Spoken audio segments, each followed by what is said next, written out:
നമ്മൾ നമ്മുടെ വീട്ടിലില്ലെങ്കിൽ നമുക്ക് വേണ്ടി കരുതി വെച്ചിരിക്കുന്ന ചില സ്പെഷ്യൽ ഐറ്റംസ് ഉണ്ടാവും അല്ലേ? അതുപോലെ ഒരെണ്ണമാണ് ഇതാ ഈ കാണുന്നത്.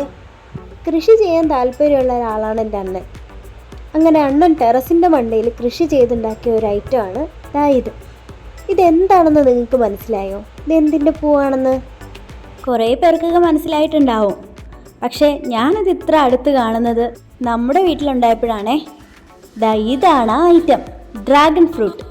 ഇതിൻ്റെ ഓരോ മുള പൊട്ടുമ്പോൾ മുതൽ ഇത് കഴിപ്പിച്ച് കൊതിപ്പിക്കുന്ന വീഡിയോ കോളും വരെ ഞങ്ങൾക്ക് വന്നിരുന്നു.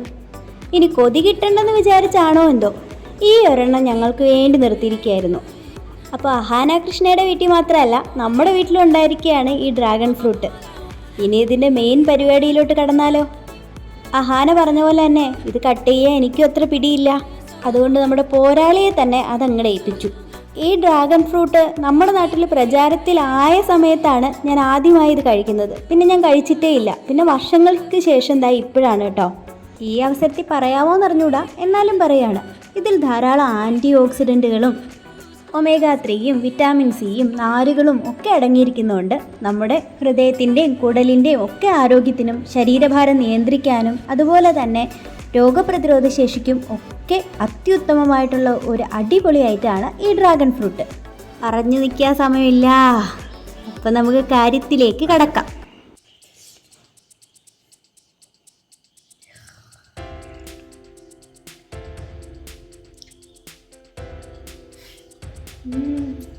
മധുരമുണ്ട് ഗൈസ്, എല്ലാ ഡ്രാഗൺ ഫ്രൂട്ടും പോലെ അല്ല, നല്ല മധുരമുണ്ട്. സൂപ്പർ ആയിട്ടുണ്ട്.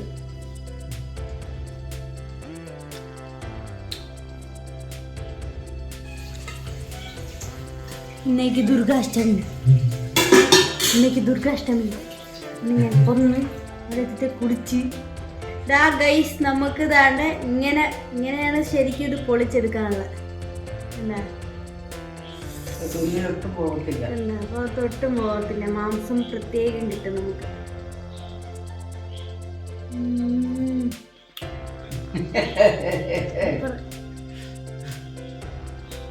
ഞാൻ ഇത് തിന്നു തീർക്കട്ടെ ഗൈസ്. ബൈ. ഇങ്ങോട്ട്